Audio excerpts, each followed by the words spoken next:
Vážené dámy, vážení páni, milí žiaci. Srdečne vás vítam v poradí už na 17.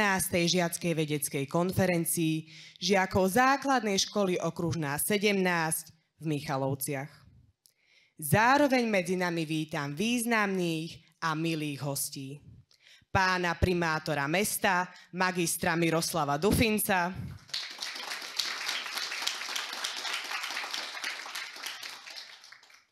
pani viceprimátorku, doktorku práv Timeu Sotákovú,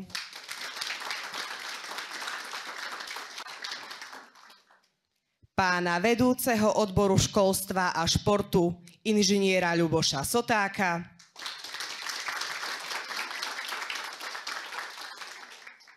riaditeľku obchodnej akadémie, pani inžinierku Danu Kerekešovú, MBA,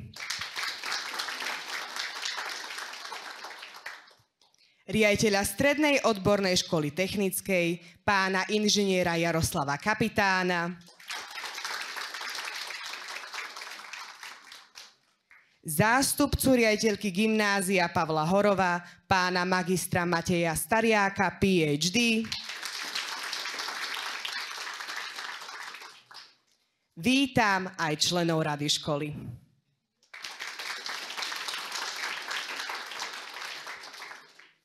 Počas uplynulých rokov priblížili naše konferencie naozaj veľa vedeckých poznatkov, dali možnosť desiatkam žiakov bádať, privítali sme množstvo hostí, ktorí obohatili naše poznanie. Život s umelou inteligenciou.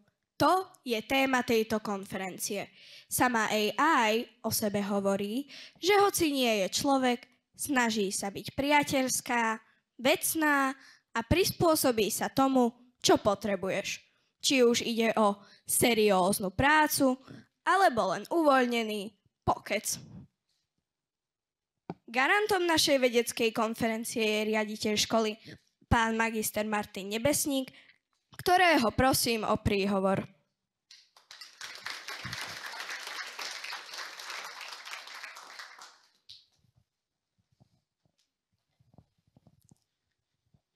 Milí žiaci, vážení hostia, naša škola ako miesto vzdelávania a poznávania venuje vede a technike veľkú pozornosť. Aj preto každoročne v rámci Týždňa vedy a techniky na Slovensku organizujeme žiackú vedeckú konferenciu. Stala sa tradíciou činnosti a života našej školy. Témou tohtoročnej konferencie je život s umelou inteligenciou. Je to veľmi zaujímavá myšlienka a vedie nás k zamysleniu sa nad tým, ako technológia ovplyvňuje každodenný náš život a ako formuje našu budúcnosť. Je to téma veľmi dôležitá, veľmi aktuálna. Naša konferencia vytvára ideálny priestor na to, aby sa žiaci mohli prezentovať svojou prácou, aby sa mohli rozvíjať ako osobnosti, aby mohli rozvíjať svoju tvorivosť. Naša konferencia je pre tých, ktorí majú rádi vedu, ktorí radi bádajú, experimentujú a tvoria. Sprievodným podujatím našej vedeckej konferencie sú vedecké stánky, ktoré sme organizovali v tomto týždni. Ich cieľom bolo priblížiť našim žiakom vedu a techniku a formou hier, ukážok, pokusov im ukázať, že aj poznávanie môže byť zábavné. K 17. narodeninám našej žiackej vedeckej konferencii želám jej veľa úspechov, veľa inšpirácií a veľa bádateľských chvíľ. A teraz poprosím o slovo nášho vzácneho hostia, primátora nášho mesta, magistra Miroslava Dufinca.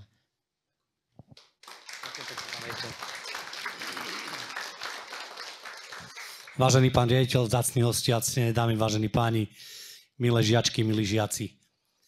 Keď sa povie vedecká konferencia, určite si každý z nás predstaví svet dospelých.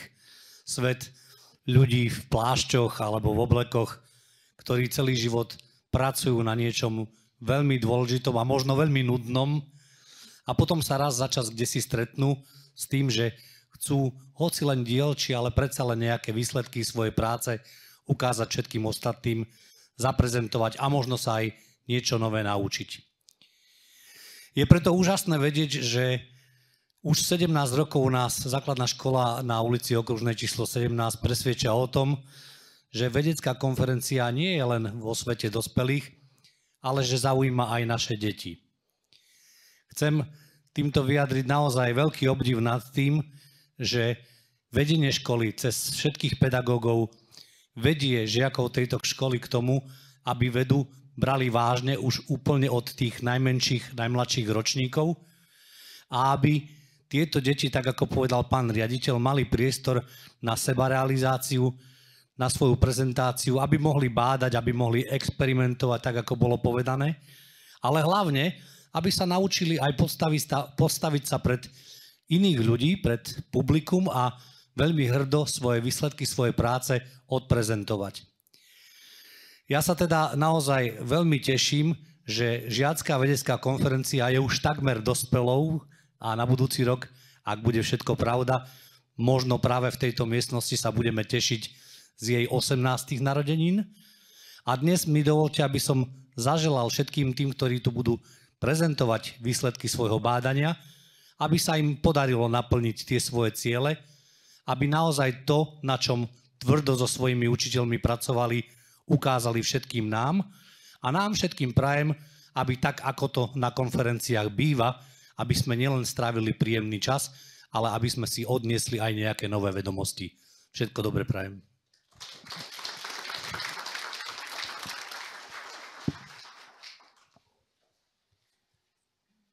Ďakujeme za milé a povzbudzujúce slová.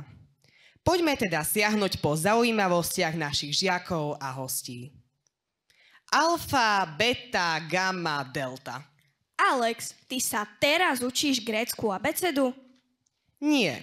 Snažím sa premýšľať, do akej generácie patríš ty, Lili. Deti, narodené od roku 2012, patria do generácie alfa.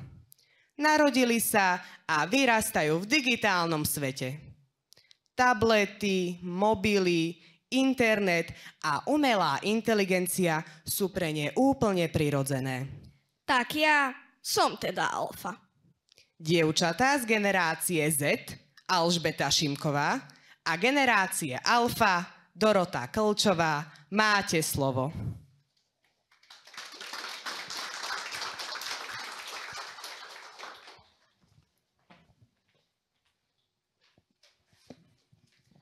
Prajem pekný podvečer.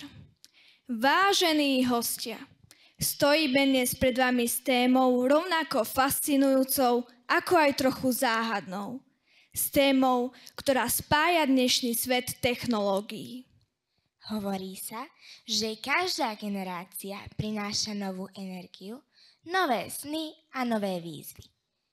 No generácia, o ktorej budeme hovoriť my, prináša ešte niečo viac.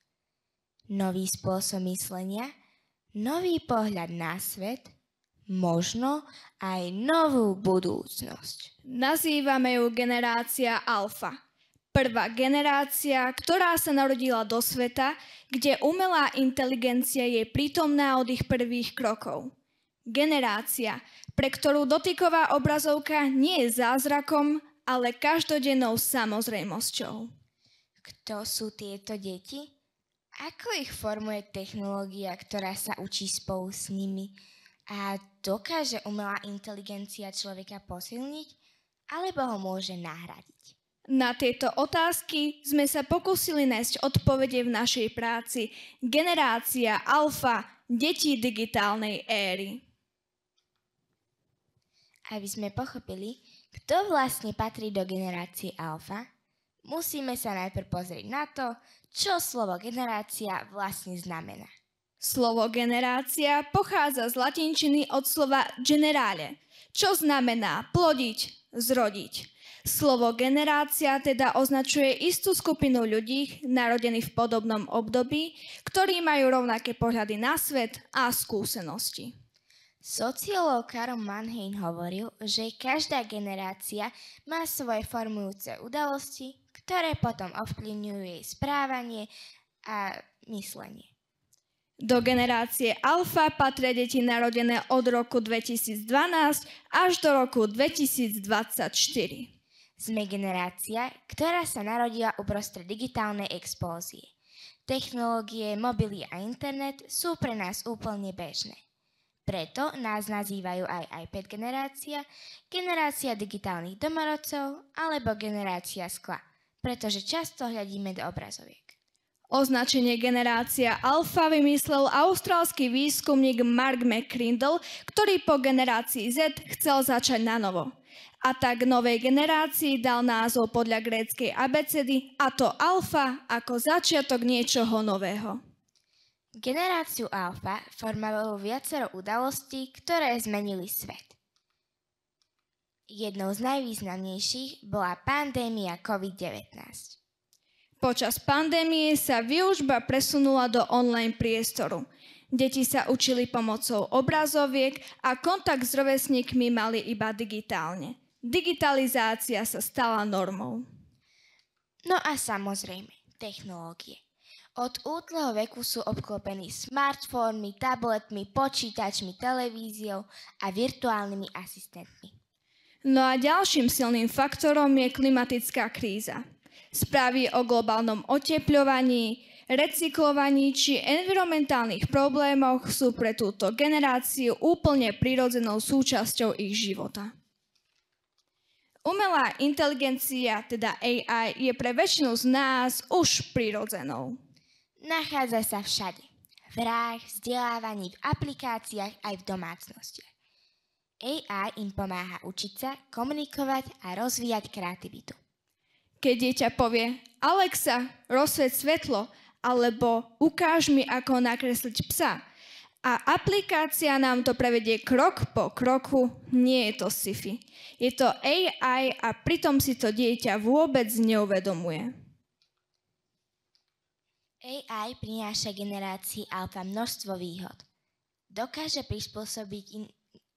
prispôsobiť učenie individuálnym potrebám každého dieťaťa. A čo je zaujímavé, deti často vnímajú AI ako priateľa, nie ako nástroj. V ich očiach má AI osobnosť. Reaguje, rozpráva, pomáha. Vďaka tomu môžu deti z tejto generácie objavovať svet spôsobom tak, akým doterajšie generácie ani nepoznali. Ale tam, kde býva svetlo, býva aj tma. Umelá inteligencia môže byť užitočná, ale aj nebezpečná, ak sa používa nesprávne.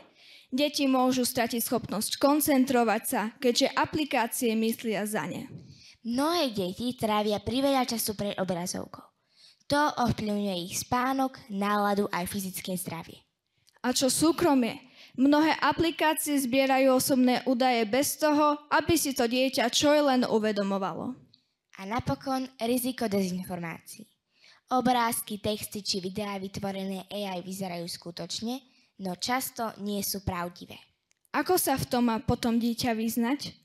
A ako má rozlíšiť, čo je pravda a čo nie? Práve preto je dôležité, aby sa deti učili kriticky myslieť a používať technológie s rozumom.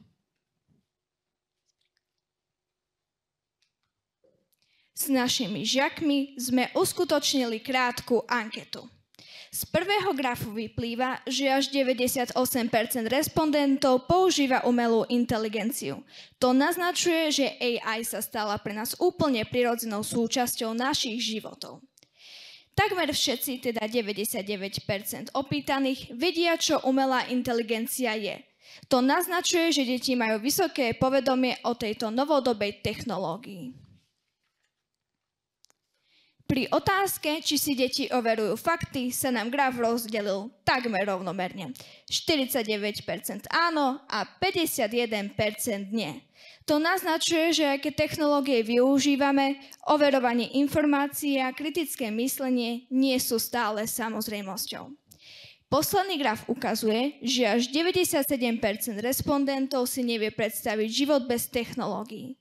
To nám ukazuje, že technológie sa stali neoddeliteľnou súčasťou nášho každodenného fungovania. Celkovo teda môžeme povedať, že deti majú vysoké povedomie o umelej inteligencii, aktívne ju využívajú, no zároveň je dôležité klásť dôraz aj na rozvoj kritického myslenia a overovanie informácií. S našimi žiakmi sme urobili krátky rozhovor o tom, na čo AI používajú. Tu je niekoľko zaujímavých odpovedí. Áno, používam AI napríklad na robenie domácich úloh.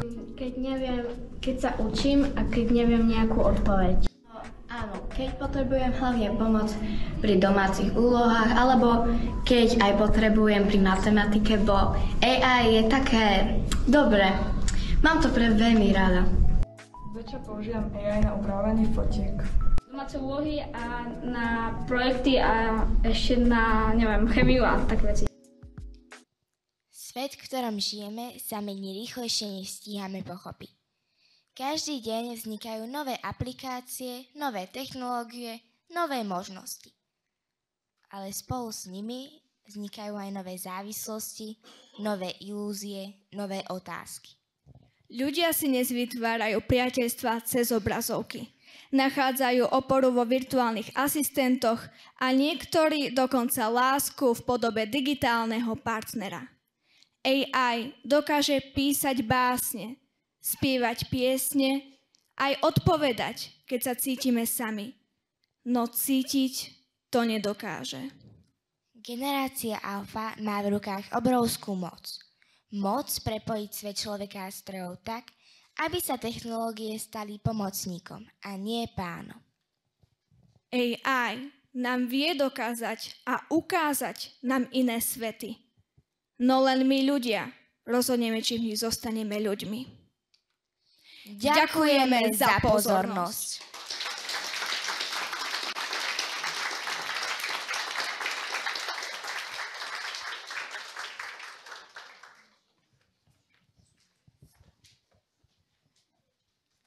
Ďakujeme dievčatám a ich konzultantke, pani učiteľke Nahálkovej.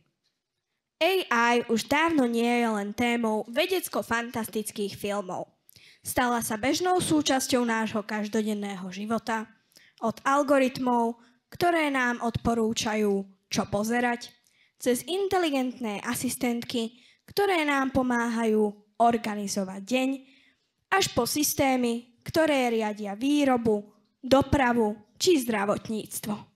Alexander Kalán, žiak Strednej odbornej školy technickej v Michalovciach, sa zameral na to, ako AI mení moderný svet, aké príležitosti a výzvy prináša.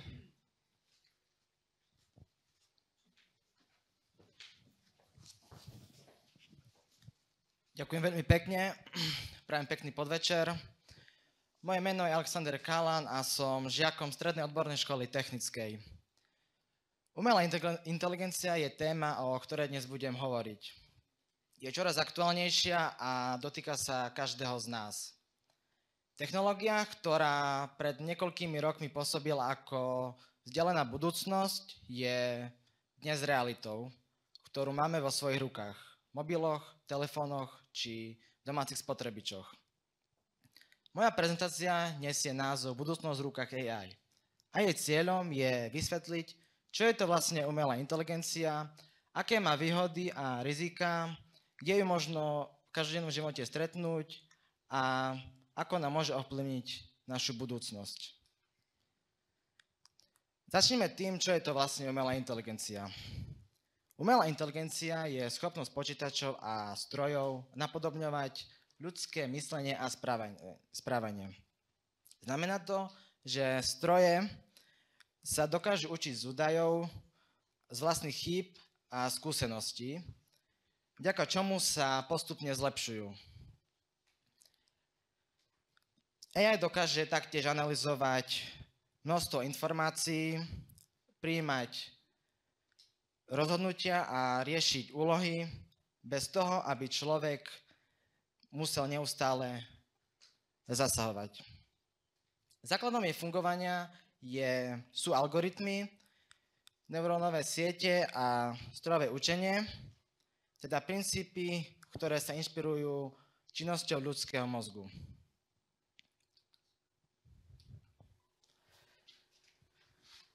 Umelá inteligencia prináša mnoho výhod, ktoré menia svet okolo nás. V prvom rade zvyšuje rýchlosť a presnosť vykonávania úloh. Dokáže spracovať obrovské množstvo dát v priebehu pár sekúnd, čo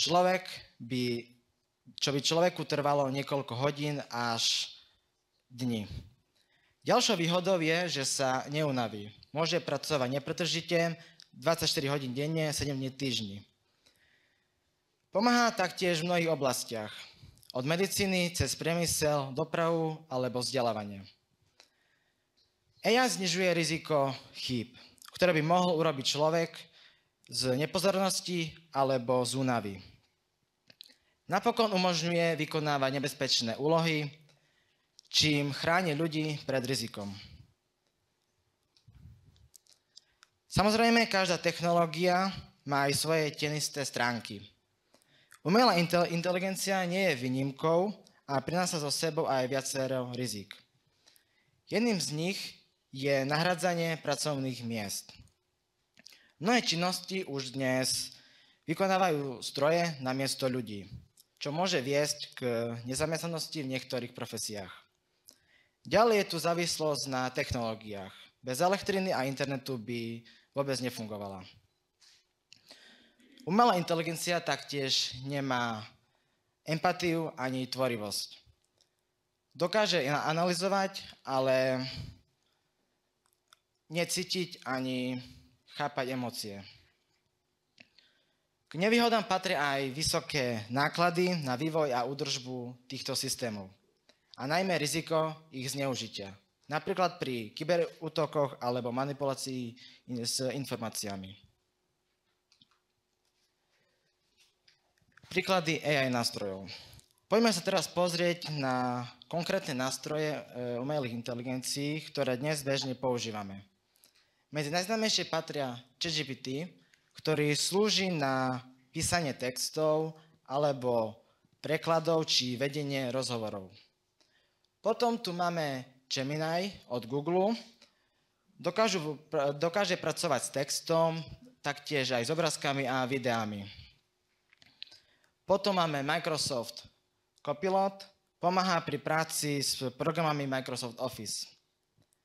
Microsoft AI Image Editor slúži na inteligentné editorovanie obrázkov. Máme množstvo iných umelých inteligencií, ktoré nám pomáhajú v každodennom živote, ale treba ich brať zodpovedne. Umelá inteligencia sa dnes objavuje v mnohých oblastiach každodenného života. Napríklad v zdravotníctve slúži na analyzovanie rentgenových snímok alebo pomáha pri diagnostike chorôb. Pri vzdelávaní nám slúži napríklad pri opravovaní testov či vytváranie študijných plánov. V domácnostiach ich môžeme nájsť pri inteligentných spotrebičoch, termostatoch či osvetleniach, teda tzv. Smart home systémoch. V bankovníctve to vieme využiť napríklad pri rozpoznávaní podvodných transakcií alebo automatických spracovaných platieb. V mobilných aplikáciách sa s ňou stretávame denne, napríklad pri hlasových asistentoch alebo filtroch na fotografiách. A nakoniec sociálne siete. AI rozoznáva, aké príspevky sa nám budú zobrazovať. A na záver by som chcel povedať, že umelá inteligencia nám prináša obrovské možnosti, ale aj veľkú zodpovednosť. Je to nástroj, ktorý môže ľudstvu pomáhať, ale zároveň ho môže aj ohrozovať. Je dôležité, aby sme ju používali rozumne, s dôrazom na etiku a bezpečnosť. Budúcnosť je skutočne v našich rukách a závisí od toho, ako my, ľudia, rozhodneme, čo z tejto technológie urobíme. Ďakujem za pozornosť.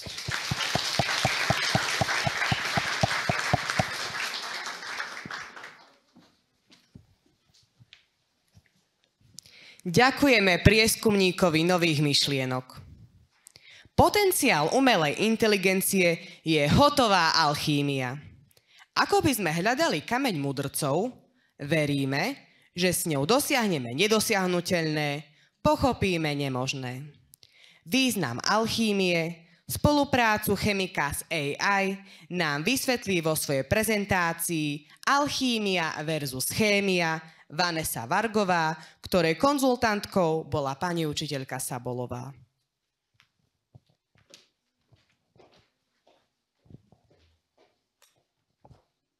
Dobrý večer. V mojej práci vám predstavím alchímiu ako predchodcu chémie, čím sa zaoberala a aký je prínos pre chémiu, pričom sa pozriem aj na súčasnosť, v ktorej jej pomáha umelá inteligencia. Alchymia vznikla počas prvých storočí nášho letopočtu a svoj najväčší rozkvet zažila v stredoveku. Na východe sa jej venovali predovšetkým v Indii a v Číne. Západná alchymia rozkvítala v grécko-rímskom Egypte a v islamskom svete. Do Európy sa rozšírila v 13. storočí a bola praktizovaná až do 18. storočia. Zvykli sa používať slova chémia a chymista. Alchymia sa považuje za predchodcu chémie, pretože obe sa zaoberajú premenou látok, ale alchymia zahrňala aj mystiku. Predovšetkým islamskí a európski alchymisti vyvinuli základný súbor laboratórnych techník a teórií. Prispeli k rozvoju experimentovania a objavili celý rad látok a chemických postupov. Alchymia tak zohrala významnú úlohu vo vývoji chémie a medicíny. Kto je to teda alchymista? Bol to človek, ktorý veril, že svet je riadený skrytými silami. Jeho cieľom bolo ovládnuť tieto sily. Nájsť kameň mudrcov, elixír života. Nemal prístroje ani vedecké poznanie. Riadil sa intuíciou, vierou a experimentom. Objavil mnohé procesy, ktoré sa používajú dodnes. Väčšinou mali snahu udržať svoju prácu v tajnosti a používali tajné symboly. V českých krajinách bolo najviac alchymistu za cisára Rudolfa II. Alchymisti boli obvykle zároveň astrológovia, filozofovia a metalurgovia. V ukážke z filmu Harry Potter a kameň mudrcov spoznáte zázračné vlastnosti kameňa mudrcov.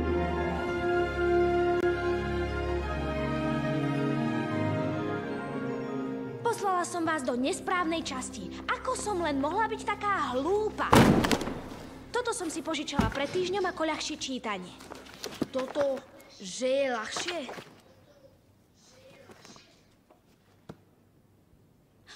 No jasné, tu je to. Nicolas Flamel je jediný známy výrobca kameňa mudrcov. Čo? Vy dvaja vážne nič nečítate? Kameň mudrcov je legendárna látka s neuveriteľnou mocou.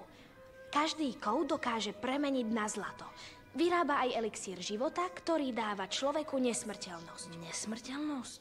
To je, že nikdy neumrieš. Ja viem, čo to znamená. Jediný jestvujúci kameň mudrcov vlastní pán Nicolas Flamel, uznávaný alchymista, ktorý minulý rok... Kto je to chemik? Chemik je pokračovaním alchymistu, ale s presnosťou a dôkazmi. Chemik je osoba s chemickým vzdelaním alebo s praxou v chemických odboroch. Svoje poznatky z výskumu aj z praxe publikujú v odborných časopisoch. Zatiaľ čo alchymista skúšal a veril, chemik analyzuje, meria a vysvetľuje.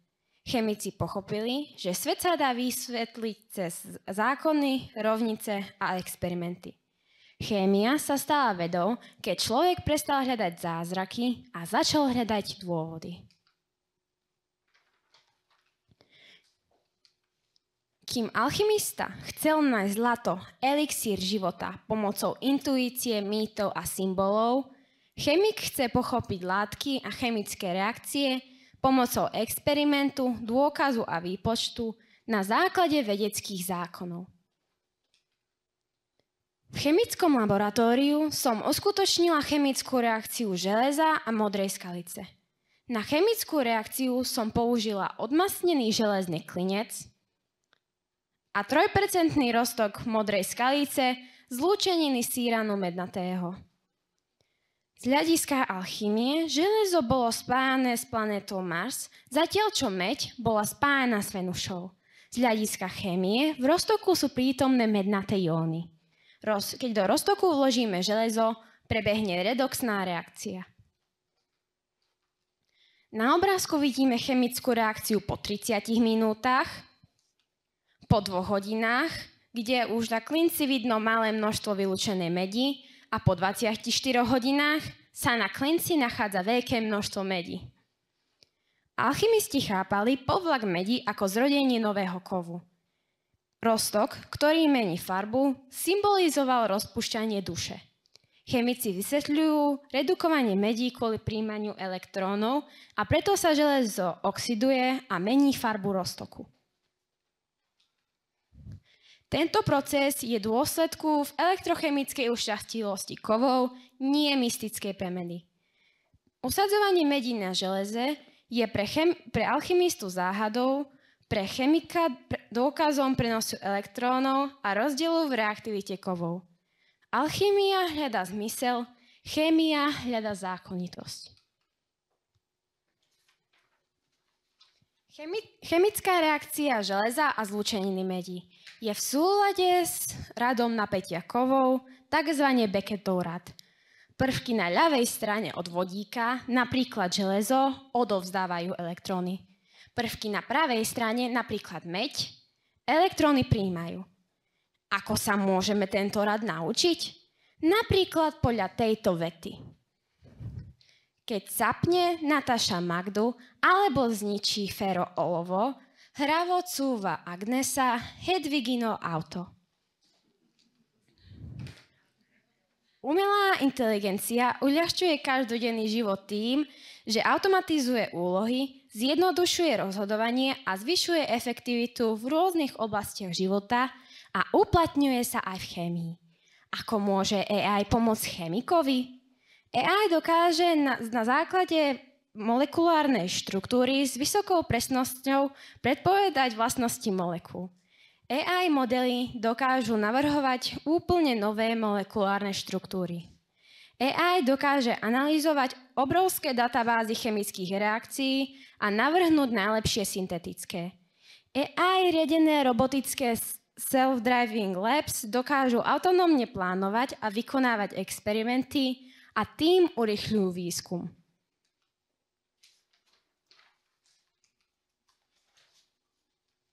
Aj mne pomohla AI. K mojej chemickej reakcii mi vytvorila pracovný list, ktorý obsahuje prípravu na experiment, predpoklady a hypotézy, postup experimentu, chemické rovnice a závery a nakoniec diskusiu a aplikáciu. Človek a umelá inteligencia poznajú svet úplne inak. Človek používa zvedavosť, skúsenosť a intuíciu. Dokáže spájať nápady a hľadať zmysel tam, kde ho ešte nevidno. Umelá inteligencia naopak pozná svet cez dáta, výpočty a logiku. Nemá city ani fantáziu, ale vidí súvislosti, ktoré človek často prehliadne. Spolu vytvárajú silný tím. AI hľadá riešenia a práve v tom je budúcnosť vedy. Človek sníva a vymýšľa, AI analyzuje a preveruje.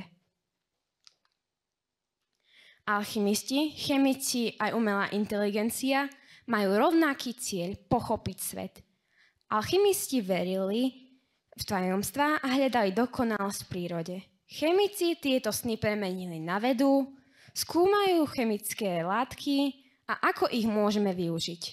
AI dnes tento cieľ posúva ďalej pomocou dát a výpočtov, Odhaľuje nové materiály, lieky a technológie. Hoci sa metódy menia, cieľ zostáva rovnaký. Objavovať, pochopiť a posúvať hranice poznania.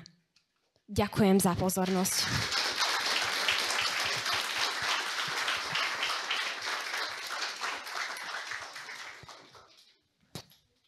Ďakujeme ti, Vanessa. Zdá sa, že nám AI zasahuje všade.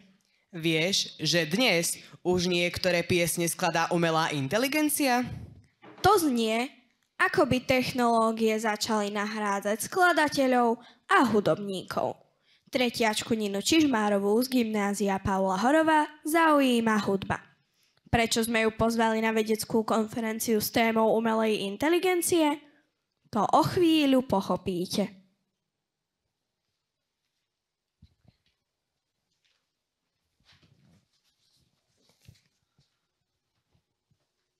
Pekný podvečer. Moje meno je Nina Čižmárová a som študentka Gymnázia Pavla Horova. V dnešnej dobe sa AI stáva súčasťou mnohých oblastí nášho života. Umenie, presne hudba, nie je výnimkou.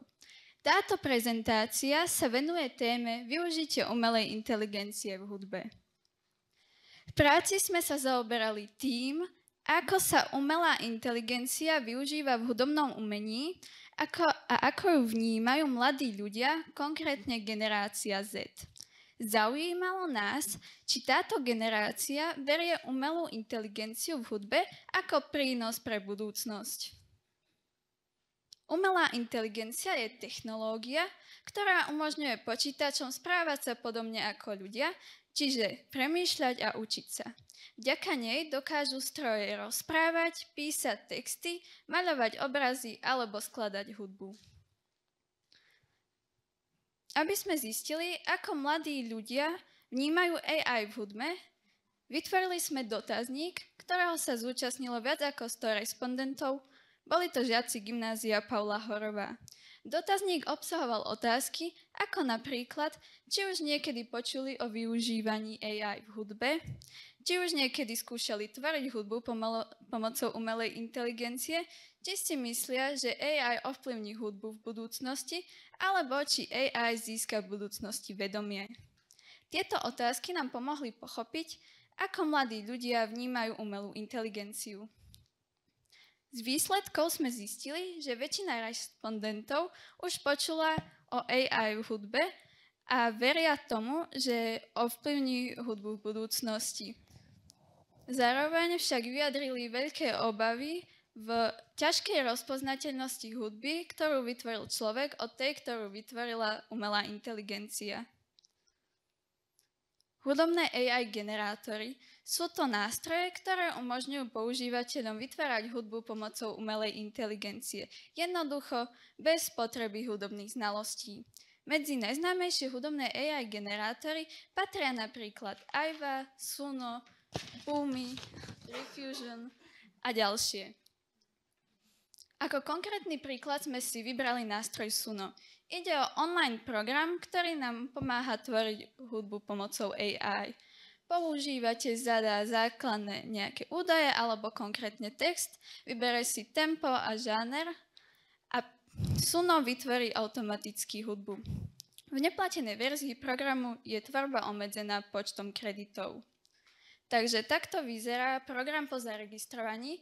Vľavo hore môžeme vidieť účet a po ním možnosti ako domov, vytvoriť štúdio, knižnica, hľadať.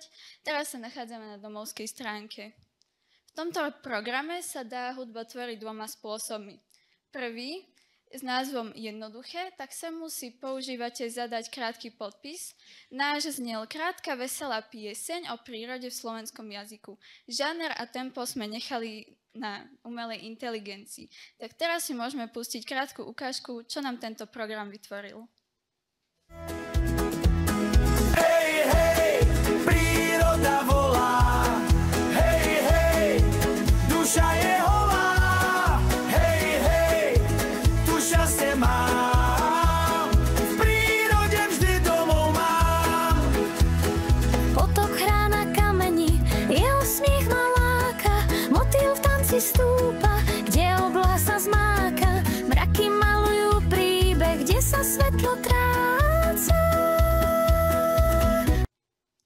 Tak a toto je druhý spôsob, ako sa dá tvoriť hudba. Sem už musíme zadať konkrétny text. My sme ho dali vytvoriť umelej inteligencii. Potom ďalej sme si zvolili štýl, presne tu na hip-hop a pop. A môžeme si vypočuť druhú ukážku. Ráno vstávam s novým dňom, slnečný lúč mi svieti do dlaní. Mám svoj cieľ, aj keď je vzdialený, každý krok ma k nemu priblíži.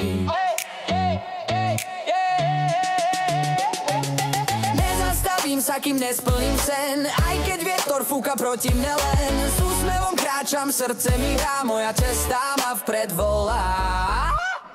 Hudbu môžeme vždy po vygenerovaní ešte upraviť a vylepšiť. Umelá inteligencia prináša nové možnosti do hudby. Môže sa stať skvelým pomocníkom pre hudobníkom, ale aj bežných ľudí, ktorí ich chcú tvoriť. Ďakujem za pozornosť.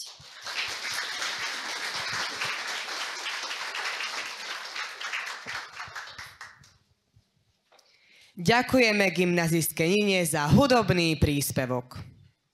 Toľko nových informácií sme sa doposiaľ dozvedeli, až sme z toho vyhladli. Myslíš, že do farmárčenia a do procesu, ako sa lahôdky dostávajú na náš stôl, zasahuje tiež umelá inteligencia? Podľa mňa určite. Ako celý kolobeh od farmy po stôl funguje, o tom nám povedia dievčatá Miriam Vargová a Laura Karpáčová, ktoré pracovali pod vedením pani učiteľky Nahálkovej a Tomášovej CT-ovej. Tak to je teda ideálny čas poriadne sa zahryznúť do ďalšieho príspevku.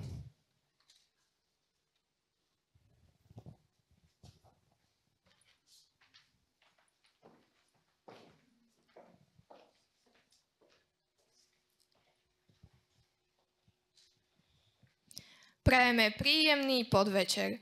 Pripravili sme si pre vás prezentáciu o tom, kde všade sa využíva AI, možno aj tam, kde ste to nečakali. Od farmy až po váš stôl. Každý deň si bez väčšieho zamyslenia pripravíme raňajky, obed a večeru. Potraviny, ktoré považujeme za samozrejmosť, majú však za sebou zložitý reťazec procesov, kým sa dostanú na náš tanier. AI uľahčuje prácu už skoro v každom odvetví a chov zvierat nie je výnimkou. V čase, keď svet čelí rastúcej populácii, klimatickým zmenám a tlaku na efektivitu a udržateľnosť, sa čoraz viac ukazuje potreba modernizovať aj poľnohospodársku a potravinárskú výrobu.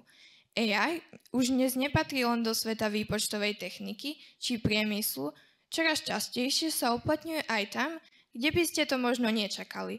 Vo výrobných halách, stajniach, sadoch, na poliach, či dokonca v supermarketoch. Chov rozdeľujeme na ekologický a priemyselný. V súčasnosti je najviac zaužívaný priemyselný chov, keďže z ekonomického hľadiska ide o efektívny systém, no z pohľadu životných podmienok zvierat prináša viacero závažných problémov. AI sa pomaly stáva dôležitým pomocníkom, ktorý farmárom pomáha sledovať zdravie a stav ich zvierat. U prasiat sleduje AI každé zviera zvlášť, aby mohlo lepšie rozpoznať jeho problémy a potreby. Vďaka tomu vieme, kedy potrebuje prasa lieky alebo inú starostlivosť. Takže nemusíme podávať lieky všetkým naraz, ale cieľene tým, ktorí to naozaj potrebujú. Kamery a senzory dokážu po celý deň a noc monitorovať pohyb a správanie prasiat, čo pomáha farmárovi včas objaviť chorobu alebo iný problém. Tak ako pri chove ošípaných sa AI využíva aj pri chove hovädzieho dobytka. Vďaka AI sa znížila choroba krývania až o 10%. A ak sa pri chove využíva AI, znížia sa náklady na chov jednej kravy až o 200 €. Tiež sa znížila uhlíková stopa až o 0,57 tony na rok na jednu kravu. Výsledky z monitorovania dostane farmár rovno do svojho mobilu alebo počítača, čo mu veľmi zjednodušuje starostlivosť o stádo a šetrí jeho čas aj peniaze. Pri chove hydiny je kľúčové zabezpečiť, aby mali dobré podmienky pre život. Teda správne svetlo, teplotu, vždy čistý vzduch i dostatok miesta. Taktiež AI dokáže pomôcť tým, že zaznamenáva zvuky, ktoré kačice alebo kurčatá vydávajú. Teda ak počuje nejaké kričanie alebo kašľanie, vie to rýchle nahlásiť, že niečo nie je v poriadku, či sa nevyskytuje nejaká choroba alebo je nesprávne krmenie. Tiež sleduje počet úhynov a upozorní farmára, ak sa ich počet zvýši. Okrem toho AI riadi v halách osvetlenie, teplotu alebo vetranie, aby hydina mala vždy čo najlepšie podmienky pre rast a zdravý život. Umelá inteligencia nachádza čoraz širšie uplatnenie aj v potravinárstve, napríklad v mliekárniach, ovocinárstve či pekárniach. V mliekárniach sa AI využíva najmä na kontrolu kvality mlieka a hotových výrobkov. Pomocou senzorov a inteligentných systémov dokáže rozpoznať zmeny v zložení mlieka, ako je obsah bielkovín, tukov alebo iných nežiaducich látok. AI pomáha optimalizovať celý výrobný systém. Pomáha nám pri pasterizácii, chladení alebo balení produktov. Taktiež je užitočná aj predikcia dopytu. AI dokáže zistiť, koľko produktov sa predá v určitý deň, čím sa zefektívňuje výroba a znižuje množstvo odpadu. Taktiež pomáha aj pri prediktívnej údržbe, teda zisťuje, kedy sa stroje môžu pokaziť, čo nám pomáha pri nákladoch aj šetriť čas. V ovocinárstve má umelá inteligencia veľký význam pri pestovaní aj spracovaní ovocia. Pomocou kamier a senzorov dokáže odhaliť nejaké poškodenie a taktiež triedi ovocie podľa veľkosti alebo farby. A preto môžu farmári zbierať ovocie v ideálnom čase. Využíva sa taktiež aj pri zlepšení kvality finálneho produktu. Vďaka analýze údajov o počasí, pôde a stave rastlín vie systém odhadnúť výšku úrody a pomáha lepšie plánovať prácu. Umelá inteligencia dokáže tiež sledovať výskyt chorôb a škodcov, čo pomáha, aby sa znížila potreba chemických postrekov. Prichádza revolúciou, ktorú vedie umelá inteligencia a nové technológie. Od chvíle, keď ovocie a zelenina opustia pole, umelá inteligencia sa stáva vplyvnejšou v tom, ako sú triedené, hodnotené a dodávané spotrebiteľom, čo zabezpečuje vyššiu kvalitu, menej odpadu a väčšiu efektivitu. Poháňané systémy kontroly kvality využívajú pokročilé počítačové videnie, strojové učenie a robotiku na hodnotenie produktov s neuveriteľnou presnosťou.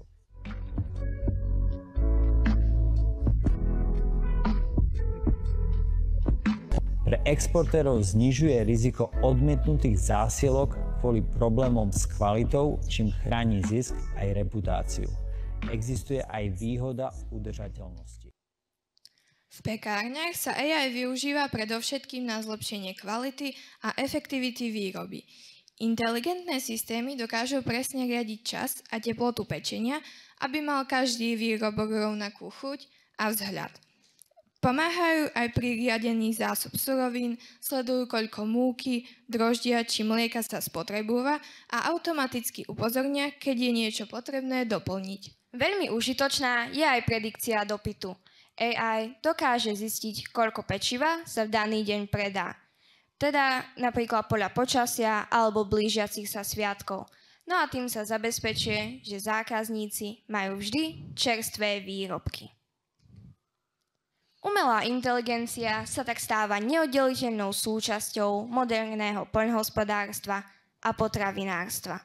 Pomáha nám zefektívniť prácu, šetriť zdroje a zároveň zlepšovať kvalitu a bezpečnosť výrobkov. Hoci nenahradí ľudskú starostlivosť a skúsenosti, ponúka nové možnosti, ako spájať tradíciu s technológiou a vytvárať udržateľnejší prístup k výrobe potravín pre budúce generácie. Keď dnes večer prídete domov a budete si pripravovať večeru, otvoríte chladničku, vyberiete mlieko, vajíčka, mäso a nakrájate chlieb, zamyslite sa, či už výrobu vašich potravín neriadila umelá inteligencia. Ďakujeme za pozornosť.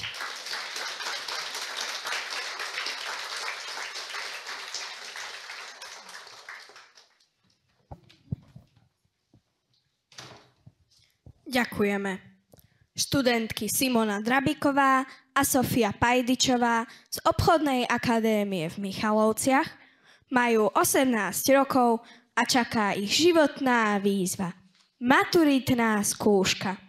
Navrhujú digitalizáciu účtovníctva prostredníctvom virtuálnej kancelárie, model moderného účtovníctva, ktorý podporí efektívnosť, bezpečnosť dát a rozvoj podnikania na východnom Slovensku.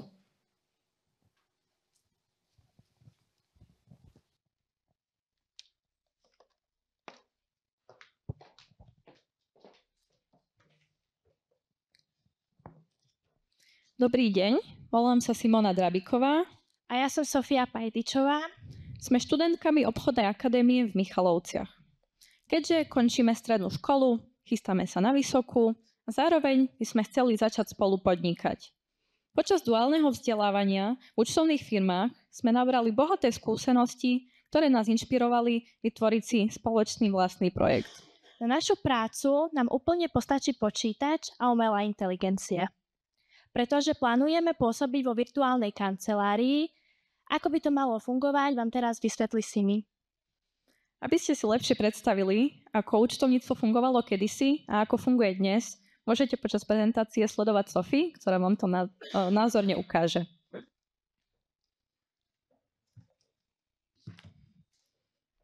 V našej práci sme sa zamerali na celkovú podstatu samotnej virtuálnej kancelárie, pozreli sme sa na vývoj novodobých technológií a na to, ako sa digitalizuje a automatizuje účtovníctvo. Taktiež sme sa pozreli na software Doklado a ručný skener dokladov, ktoré využívajú umelú inteligenciu. Naším cieľom by bolo vytvoriť model, ktorý prepojí účtovníctvo s virtuálnou kanceláriou a umelou inteligenciou. Jednoducho vám chceme ukázať, že moderné technológie vedia veľmi výrazne pomôcť účtovníkom. Virtuálna kancelária je moderné riešenie s digitálnym úložiskom, ktoré umožňuje spravovať dokumenty a účtovníctvo výhradne v online priestore. Zahŕňa samotné digitálne úložisko, ochranu dát, čiže sa nemusíme báť, že nám niekto niečo sfalšuje alebo ukradne. Ďalej úplne jednoduchú a prehľadnú správu dokladov a dokumentov a máme istotu, že každý jeden dokument bude jedinečný. Každá firma potrebuje na začiatku svoje vlastné logo, názov aj motto. Na vytvorenie takéhoto loga však doteraz bolo potrebné si najímať rôznych grafikov a to nás samozrejme stojí peniaze a aj čas. My už však máme k dispozícii AI a takéto logo vieme mať na svete úplne zadarmo v priebehu 3 minút bez práce. ChatGPT som zadala presne takýto prompt, čiže zadanie, a chcela som od neho, aby nám vytvoril jednoduché, no výstižné logo v modrých farbách. Takéto logo nám vzniklo. Keďže nám AI vie pomôcť aj v mnohých iných aspektoch, nielen pri samotnom vytvorení loga, ale aj pri účtovaní, pozreli sme sa na software Doklado a na ručný skener dokladov. Obe využívajú umelú inteligenciu na to, aby vytiahli všetky potrebné údaje z QR kódu na pokladničnom doklade. Ručný skener funguje výhradne vo fyzickej podobe, zatiaľ čo Doklado funguje cez mobil a cez počítač. Ručný skener si zapojíme do počítača káblom a naraz nám oskenuje niekoľko bločkov. Lenže časom sa tzv. Unaví a my už musíme čakať. Zatiaľ čo Doklado mať neobmedzený počet takýchto skenovaní a nepotrebujeme žiadny kábel. Tu môžete vidieť skener aj Doklado v praxi, aby ste si to lepšie predstavili. Doklado máme prepojené s účtovným softverom v počítači, napríklad s Omegou. Jednoducho namierime voľnú plochu displeju telefónu na QR kód daného bločku, zvolíme si, či bol vyplatený kartou alebo v hotovosti a do pár sekúnd ho nájdeme zaúčtovaný v počítači s úplne všetkými údajmi, čiže so sumou, s dátumom, so spoločnosťou a tak ďalej. Ako môžete vidieť, ručný skener funguje na podobnej báze, no obmedzuje nás kábel a menšie množstvo oskenovania. Je to presne taký skener, aký môžeme vidieť pri nákupoch vo veľkých potravinových reťazcoch. AI nám vie pomôcť aj v ďalších iných aspektoch, a to napríklad pri kontrole nášho účtovania, vie nám predikovať vývoj našej firmy na základe stavu na trhu, vie nám vytvoriť pomocníka pre klientov, aby sme sa my mohli zaoberať inými vecami, vie nám pripomenúť rôzne stretnutia a taktiež nás vie upozorniť na rizikových klientov na základe minulosti s ich platbami a podobne. Všetky tieto moderné výhody nám umožňujú pracovať ako väčšia firma, aj napriek tomu, že na to budeme iba 2. Keďže chceme fungovať nielen moderne, ale aj šetriť životné prostredie, budeme používať takýto ekologický spinkovač, ktorý funguje na báze ohýbania papiera do seba, namiesto toho, aby používal ďalšie zbytočné spinky.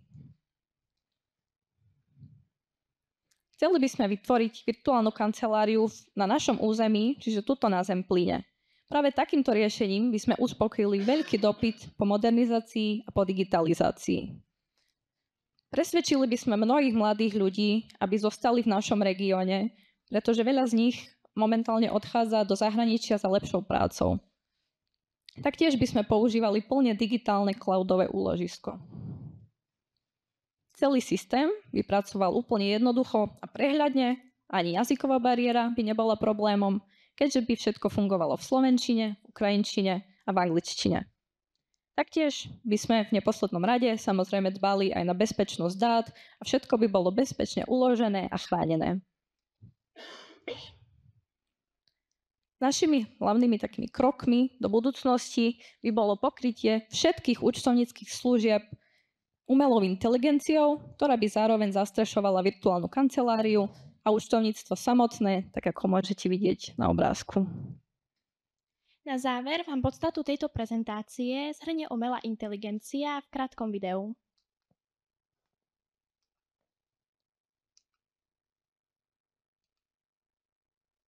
Pondelok. 8 hodín ráno.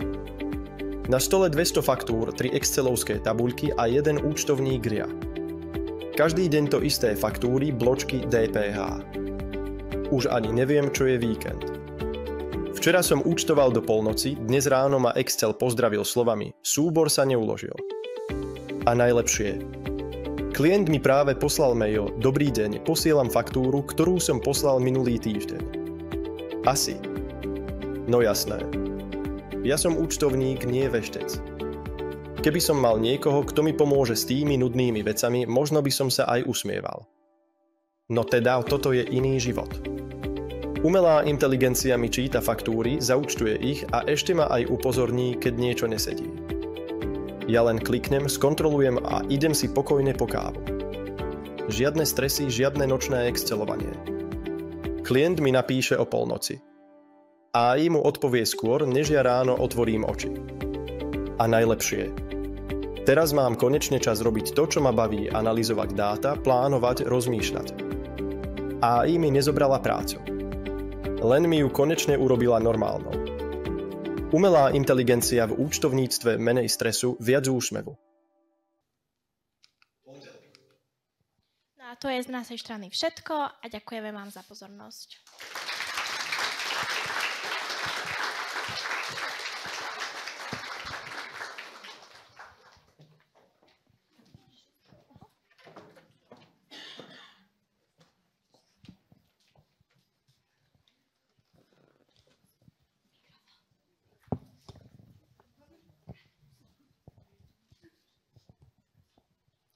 Ďakujeme. Tak si to počul. V blízkej budúcnosti budú za nás myslieť a pracovať stroje. Náš ďalší vedátor zo šestky, Matúš Kolesár, ktorého viedla konzultantka pani učiteľka Hajdanková, sa okrem iného zaoberá aj touto otázkou. Čo sa stane, ak stroje začnú myslieť? Je to pre nás uľahčenie života? Či tykajúca hrozba? Matúš, odovzdávam ti slovo.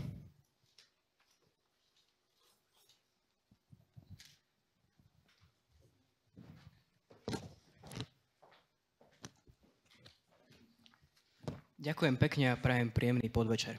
Ako ste už mohli počuť, dnes som si pre vás pripravil vstup, ktorý sa bude zaoberať jednou zásadnou otázkou. Čo sa stane, ak stroju začnú myslieť? Konkrétne, či je to pre nás veľké zľahčenie života do budúcna, alebo tykajúca hrozba. Na to, aby sme však správne pochopili AI, musíme sa pozrieť do histórie. Príbeh umelej inteligencie sa začína v 40. až 50. rokoch 20. storočia, kedy začínajú vznikať prvé počítače a vedci si pokladajú ťažkú otázku. Dokážu stroje myslieť? Na odpoveď nemuseli čakať pridlho. Už na konci 40. rokov boli počítače schopné hrať šach alebo riešiť ľahké matematické pokyny. A aj kvôli alarmujúcej rýchlosti vývinu počítačov vytvára v roku 1950 Alan Turing svoj Turingov test, ktorý dokázal rozlíšiť správanie človeka a stroja tej doby. V roku 1956 vzniká samotný pojem AI ako Artificial Intelligence na konferencii v Dartmouthe. Počítače sa čím ďalej viac dokonalujú a dokážu riešiť a už aj vytvárať ťažké matematické úkony.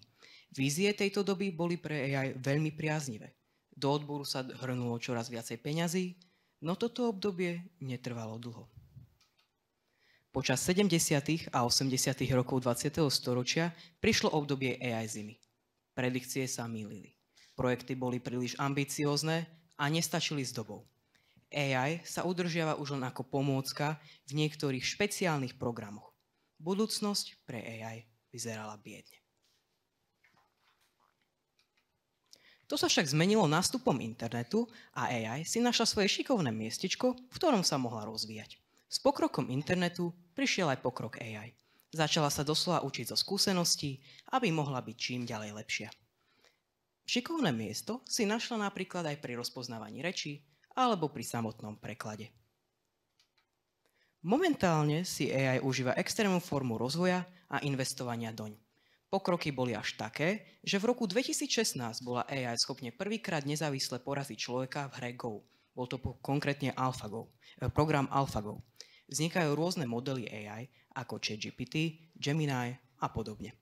AI sa využíva v pokročilých odboroch ako školstvo, zdravotníctvo alebo súdnictvo.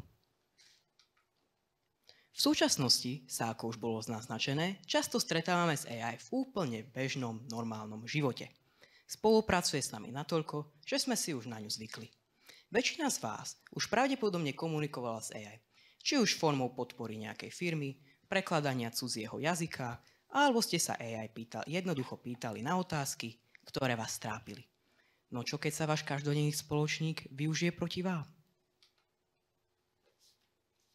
Ahoj mami, stala sa mi jedna taká nepríjemná vec. Potrebujem peniaze na vytvorenie účtu v banke a nemám teraz žiadne pri sebe. Mohla by si mi ich prosím poslať na účet, ktorý ti pošlem do správy? Potom ti tie peniaze vrátim. Ako ste mohli počuť, tieto slova som nikdy nepovedal ja. Môj hlas bol názorne zneužitý na formu možného podvodu. Ako vám možno už prišlo na takýto spôsob pokročilého podvodu je rajom pre podvodníkov. Pre niektorých z vás, ktorí nie sú až tak oboznámení s umelou inteligenciou, môže byť jednoduché naletieť na takýto podvod. Aj preto som na tejto práci spolupracoval s mojim kamarátom z Česka, Jakubom Zexulkom, ktorý priamo pracuje v USA v OpenAI ako grafik a dizajner. Za svoj život bol však pracovníkom v mnohých iných veľkých firmách ako Meta, Apple, Avast a tak ďalej. A bližšie sa ku nám prihovorí v nasledujúcom videovstupe. Ahoj všichni. Zdravím základní školu na okružních Michalovcích. A zvlášť Matúše. Jmenuji se Jakub a pracuji jako designer v oblasti umělé inteligence neboli AI. Momentálně se nacházím v Los Angeles ve Spojených státech amerických. Měl jsem možnost spolupracovat s firmami jako Apple, Meta nebo OpenAI, která vytvořila ChatGPT. A právě tam jsem viděl, jak moc se svět díky umělé inteligenci mění. Umělá inteligence dnes stojí na začátku jedné z největších změn v historii lidstva. Už to není jen program, který umí psát nebo počítat. Je to technologie, která může pomoci urychlit objevování nových léků, vytvářet čistší energii, zlepšovat zdraví lidí po celém světě a zpřístupnit vzdělání každému, kdo se chce učit a mnoho dalšího. To nejzajímavější na umělé inteligenci je, že nám může pomoct ušetřit spoustu času a umožnit nám věnovat se věcem, které nás naplňují a mají smysl. Ale i tady je dôležité zůstat opatrní.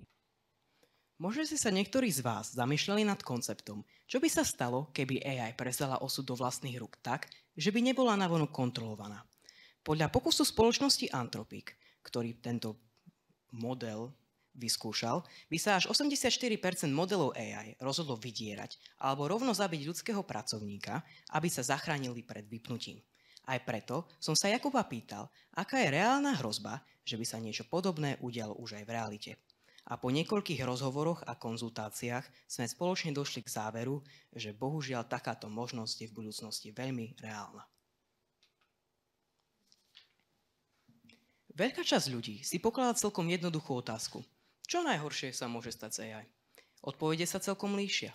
Jedni hovoria, že nás všetkých za chvíľu AI zničí a zabije, druhý, že si nás AI podmaní a budeme slúžiť ako otroci.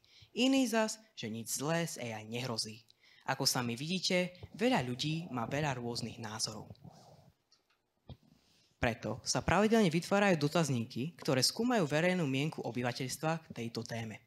Napríklad z prieskumu zorganizovaným Inštitútom pre verejné otázky IVO, v ktorom odpovedalo 2500 respondentov, vyplýva, že 84% Slovákov považuje schopnosti AI za rizikové.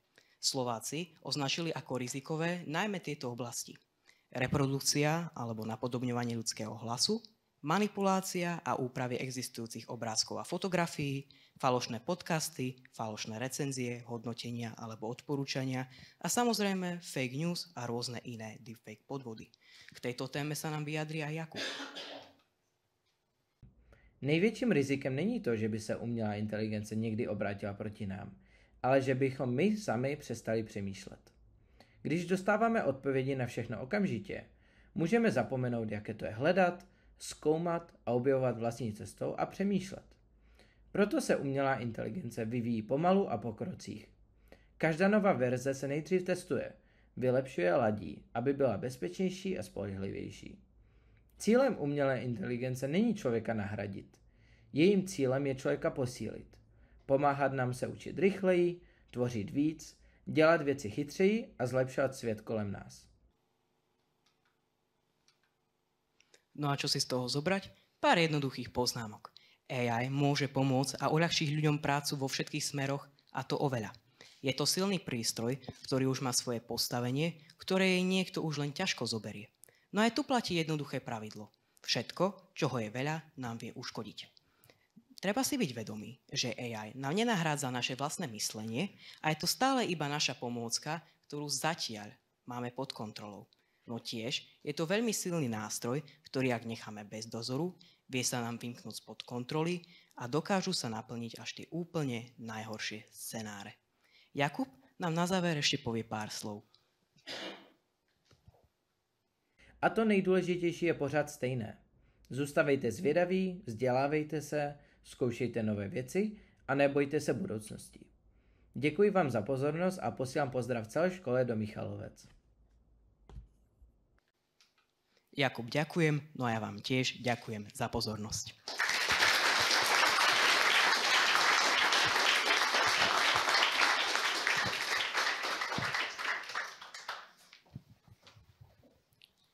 Ďakujeme.